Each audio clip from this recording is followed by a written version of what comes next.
Paolo, Patrick, tanong lang. Po. How do you spell mouse? Ito boy, ang dali naman nun. Mouse. M-O-U-S. Mouse. M-O-U-S.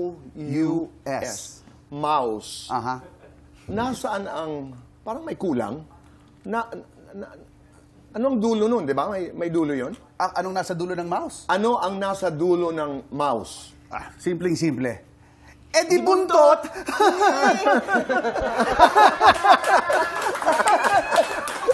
Ang ganda, no? Ganda. Hindi ako marunong mag-react. Pasensya na po sa mga Gen Z dyan. Naitawid natin yun. Naitawid.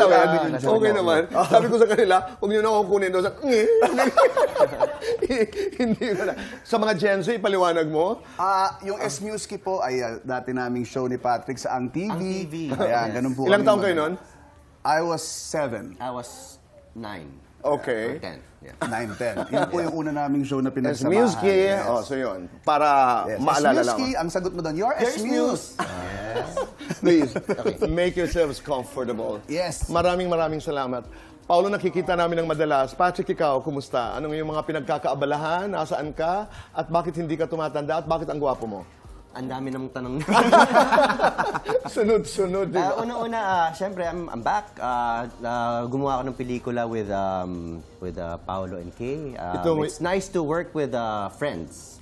That's right. Yes. Nung namimiss ka lamang ng maraming tao, kanina nag-uusap-usap kami dito sa studio, the collective feeling is that sana marami pa siyang gawin. Di ba? Do you get that sense that when people see you, sana may serye ka, sana may pelikula ka?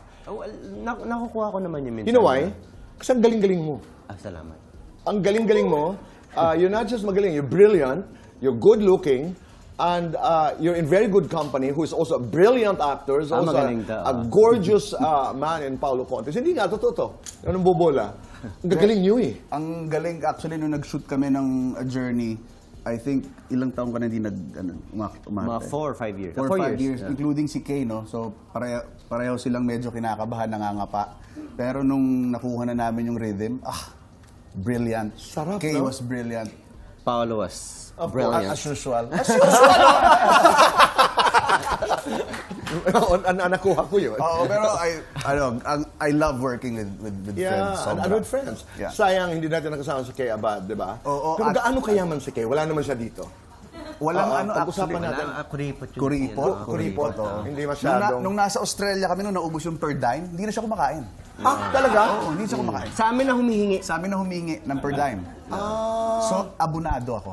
So parang hindi maganda yan sa husband ni Kay. Kasi, kaibigan ko yan. Nalaman namin na si Paul Jake, marami palang binibigay, tinatago lang. Si Paul Jake okay. Mabait si Paul Jake okay, si Kay sa ang kuripot. Ayun, okay. Hi, Kay. I'm very excited about your movie, A Journey. Ito po'y mapapanood April 12 sa Netflix worldwide. I'm really excited.